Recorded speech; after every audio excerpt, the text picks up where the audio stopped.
Welcome back to the channel. If you haven't already, do be sure to subscribe.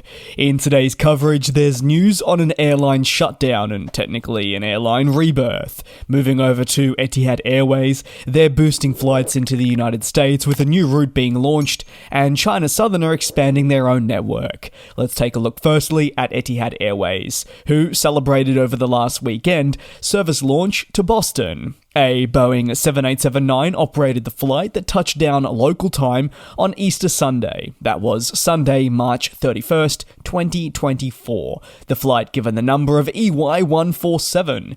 The 787-9 that was deployed on this service sees 28 seats in business class and 262 in economy, with the latest state-of-the-art entertainment systems and what the airline says comfort present. According to Etihad Airways, service commencement is an important part of its overall mission to strengthen ties between the United Arab Emirates, where it calls home, and the United States. Additionally, service launching to Boston is seen as a strengthening measure to an already solid network, to a country as well that has continued to develop through the years. Ultimately, Boston joins the likes of New York, Chicago, and Washington. It's now the fourth destination in the US.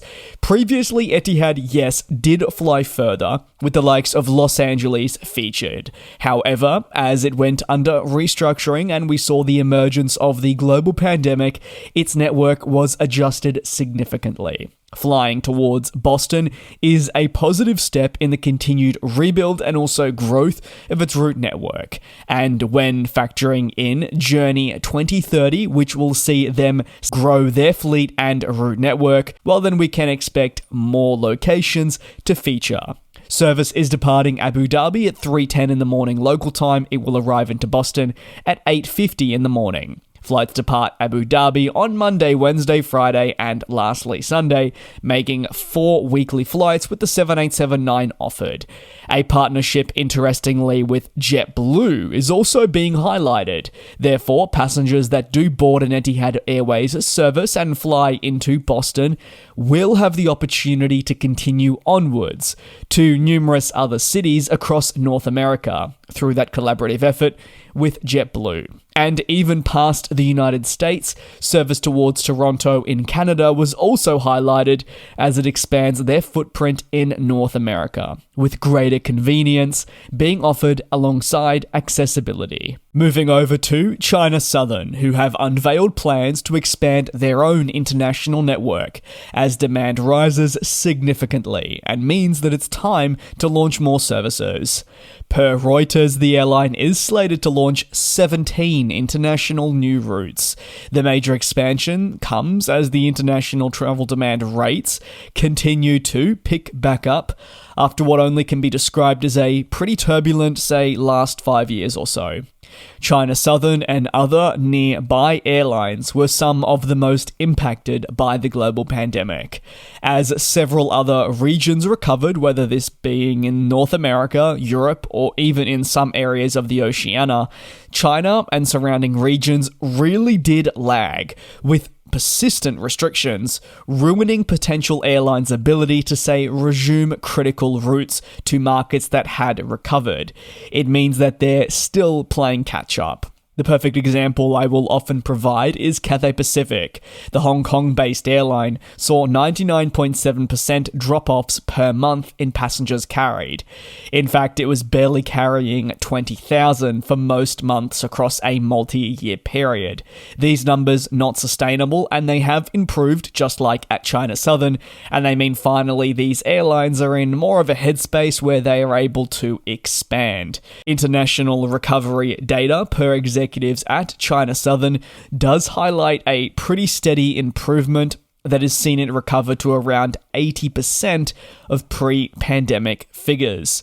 However, by the end of 2024, the hope is that this would reach closer towards 90% if possible. A medium that they're looking towards is 85%, but obviously any percent higher, if possible, is going to be very much appreciated and welcomed in by the company. These figures, even if it's not yet at pre-pandemic for international travel, are definitely considered promising. Remember, It's been a very trying past couple of years, and many other airlines in the same region have reported similar recovery paces, if not at times better, with the resumption of key services also aligning with, remember, the ungrounding of several aircraft types. And if we had learnt anything from the global pandemic and the reactivation of aircraft, it's not an easy process, and it takes a lot of time and resources. Cities such as Amsterdam, London, Doha, Riyadh, and Tehran will be added as part of the airline's latest routes to join its network by October 26. Ultimately, once launched, these destinations are expected to fuel further passenger figures and boost connectivity for travel across China and broader Asia. The specifics around each respective service launch have not been publicly disclosed as of yet, but the expectation is that will be revealed in due course. The final story in today's aviation news recap sits with Air Malta, who have come to a close, shutting down to make way for KM Malta Airlines, a new national airline, but let's just say it's Air Malta 2.0. Operating at Air Malta ceased on March 30th, 2024. A planned closure that had actually been some time in the making, so therefore it didn't necessarily come as a shock. But still, they had a pretty storied stay in the industry, with 50 years of experience.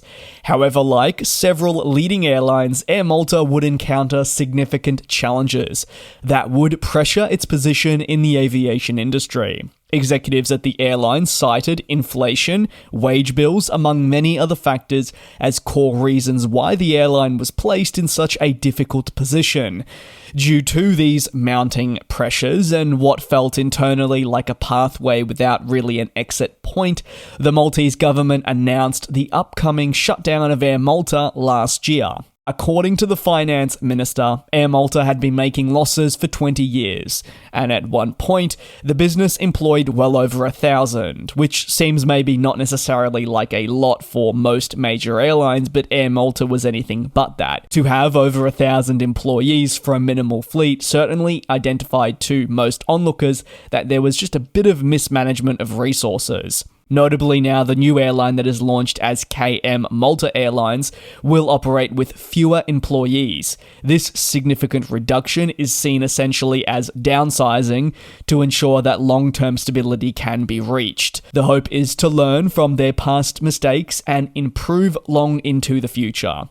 However, these plans still include expanding with time. Expansion, though, will occur in the next half-decade when the fleet grows and is part of a broader business plan. First, the new airline, or should I say Air Malta 2.0, must get the basics right. While Air Malta has shut down, the government was adamant that it needed a national airline. Not having that would have been viewed as a mistake. Therefore, initially, the best course of action is to launch with just 8 aircraft and 17 routes primarily towards European destinations. The new airline was also launched in careful consideration with the EU to avoid violating fundamental state aid rules. Remember, it's a little bit complicated in a similar regard to loss-making Alitalia, which also shut and then ITA was birthed. If you have any thoughts, you're more than welcome to drop them down below in the comments. Thanks a lot for your support here on the channel.